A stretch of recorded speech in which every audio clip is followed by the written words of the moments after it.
Yo, watching these screaming fish here, people, and once again, I'm here with another movie review, though this one, unfortunately, is quite a late one, because I'm reviewing Zoolander 2. Why am I doing this only now? Well, actually, it's because I saw this movie quite a while ago, and I'm gonna be honest, in pretty much because this movie was so bad that it threatened my well-being, I did not review it, basically.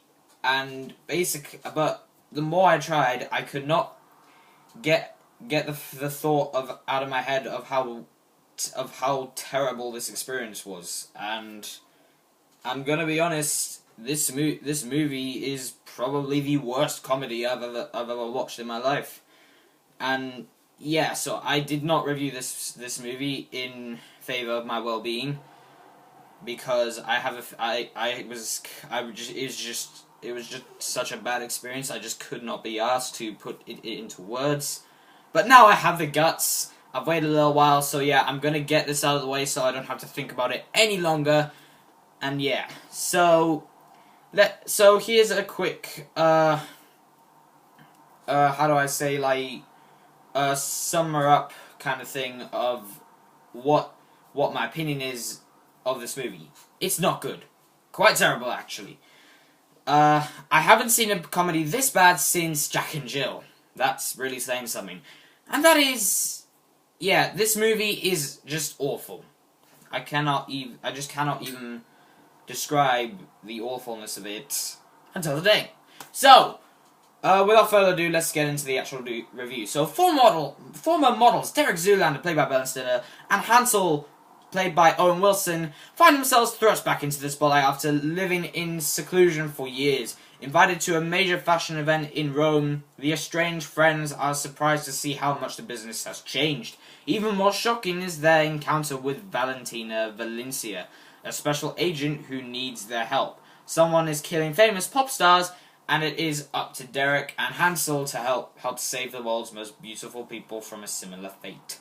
So, as far as performances go, they just come off as bland, lifeless, and dead. Even Ben Stiller's acting is almost like he doesn't even want to be in this movie. In fact, that's another problem. Pretty much all the actors look bored on set, and it's because of it that the jokes don't even land, which I will get back to in a moment. I will say that Owen Wilson's performance as Hansel got better as the film went along, and for what he had, he did the best he could. But even then, his performance just went from over the top to really cringeworthy. But like I said, he does get better as the film progresses. As for everyone else, it's like I just said, they all come off as bland, unfunny, and boring. I cannot believe I'm saying this, but Will Ferrell is by far the worst part of this movie. His performance as the film's main villain is just unbearable. There were times I couldn't even watch the film whenever he was on screen. Yeah, that bad. Penelope Cruz, I apologize if I said that wrong, is also in this movie, and aside from being some sort of secret agent spy girl, all she did was stand around and explain the plot, or in this case, spoon feed it to us, and have a sexy fight with someone, and that's it. Otherwise, she had nothing to do in this movie aside from literally spoon feed the plot to us. In fact, this movie pretty much did what Ninja Turtles did this year, and pretty much spoon feed us the plot. It just didn't. That's what I really don't like to see in movies. Them literally spoon feeding us the plot. It's not a good idea. So, yeah, she had nothing to do in this movie. I'm not even sure why she was in this movie to begin with. And yeah, her performance, like pretty much everyone else in this movie, wasn't too good either. The story itself is one of the most convoluted stories I've ever had to sit through. I was lost every 2 seconds, mainly because I was being bombarded by unfunny jokes and an overabundance of celebrity cameos. I didn't like Zoolander 1, I've said that before in the past, but at least that film had a plot that is actually kind of interesting and brought a few chuckles here and there. However, Derek Zoolander trying to reunite with his son and stopping someone killing famous people isn't a good or interesting plot. It seemed like it in the trailers. Don't get me wrong, the trailers were amazing, but in the actual movie, it comes off as convoluted and really unoriginal. In fact, the whole story feels really been there, done that, as in I've seen this in so many other movies. Like the reuniting, the aspect of reuniting with the son is I've seen that done in so many other movies. Adam Sandler has even tried that before. So yeah, not to mention this movie has way too many celebrity cameos. It gets to a point where you're just like, no, please stop, please just stop putting celebrity cameos in here. And you're also left thinking, why the flip is Kim Kardashian in this movie? The jokes, none of them land. They're just not funny due to the terrible performances in the movie, which actually adds a great deal to them not landing, unfortunately. I would also like to point out that there is a lot, and when I say a lot, I mean a lot of CGI in this movie. For some reason, not only is there a lot of CGI in this movie, but it's also hard to look at. The CGI isn't cool or interesting, it's terrifying to look at.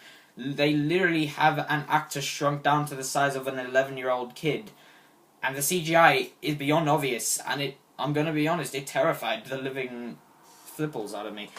And you could even see the blue screen outlines all around his body, which honestly was the funniest part of this movie, because that's how bad the effect was. And knowing that someone on set obviously saw this and said, nope, that'll be fine, just keep it in there, the thought of that is just both hilarious, and you're also left thinking, wait, who thought this was a good idea? So, yeah. Initial thoughts on Zoolander 2. Zoolander 2 is by far the worst comedy I've ever seen since Jack and Jill. I haven't seen a movie this bad since Mortal Kombat Annihilation. That is really saying something. I really recommend you stay away from this movie. It's not funny, it's not entertaining, the performances are terrible, and I'm gonna be honest, it was just hard to watch at times. That's how gross it can get. And also, the Benedict Cumberbatch cameo that was in there. Do not even remind me of that. So, anywho, guys, thank you for watching this video. I know this is probably the most negative review I've ever done on this channel, but that's just my thoughts on Zoolander 2. I just really wanted to get this review out of the way so I could stop thinking about that horrible experience. And yeah, so thank you for watching, guys. Do hope you enjoyed it. If you like Zoolander 2, then good for you. That's great. Yeah, so I'll see you guys later. Goodbye, guys. And please don't forget to like, subscribe, and follow me on Facebook.